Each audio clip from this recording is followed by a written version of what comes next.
I were not a speaker, but a mirror.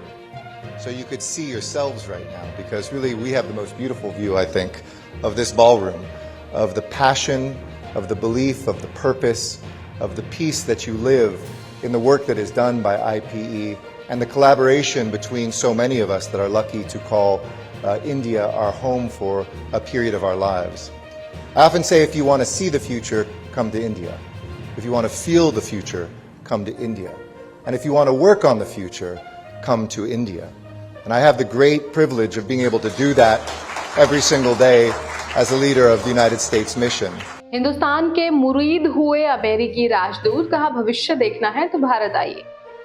नमस्कार, स्वागत है आपका एयर न्यूज में। देश में चुनाव चल रहे हैं और पूरा विपक्ष पीएम मोदी और उनकी नीतियों का विरोध कर रहा है, लेकिन पूरी दुनिया में भारत का डंका बज रहा है, और वो भी पीएम मोदी के राज में। सुपर पावर अमेरिका भी हिंद का बखान कर रहा है। भारत में अमेरिका के राजदूत एरिक गोरसेटी का कहना है कि भारत में रहना उनके लिए सौभाग्य की बात है। दिल्ली में आयोजित एक इवेंट में एरिक ने कहा कि अगर आप भविष्य देखना और महसूस करना चाहते हैं तो भारत आइए। अगर आप भविष्य की दुनिया के लिए काम करना चाहते हैं तो भारत आइए।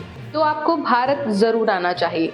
यहाँ रहना मेरे लिए सौभाग्य की बात है। अमेरिका और भारत के रिश्तों का जिक्र करते हुए गोरसेटी ने कहा कि अमेरिकी प्रशासन भारत के साथ रिश्तों को बहुत अहमियत देता है। उन्होंने कहा कि हम यहाँ पढ़ाने और उपदेश देने नहीं आते, बल्कि यहाँ सुनने और सीखने के लिए आते हैं। अमेरिकी राजदूत का यह बयान ऐसे समय आया है जब 2024 में भारत की इकोनॉमिक ग्रोथ 8% रहने का अनुमान जताया गया है।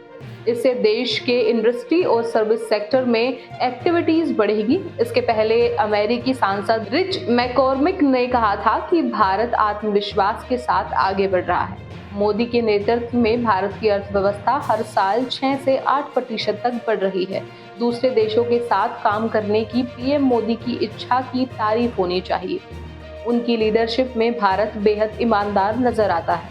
वो टेक्नोलॉजी चुराने नहीं बल्कि शेयर करने में विश्वास रखते हैं। वो भरोसा दिलाते हैं कि जिससे टेक्नोलॉजी शेयर करना आसान हो जाता है। अमेरिकी विदेश मंत्रालय के प्रवक्ता मैथ्यू मिलर ने कहा था कि 11 मार्च को ICAA के नोटिफिकेशन पर हमारी पूरी नजर है। देखना होगा कि इसे किस तरह से लागू किया जाता है। इस पर सफाई देते हुए हाल ही में गोरसेटी ने कहा कि कई बार असहमति के लिए भी सहमति जरूरी हो जाती है। इस कानून को कैसे लागू किया जाता है, हम इस पर नजर रखेंगे। मजबूत लोकतंत्र के लिए मजहबी आज़ादी जरूरी है और कई बार इस पर सोच अलग होती है। दोनों देशों के करीबी रिश्ते हैं। कई बार असहमति होती है, लेकिन इसका असर हमारे रिश्तों पर नहीं पड़ता।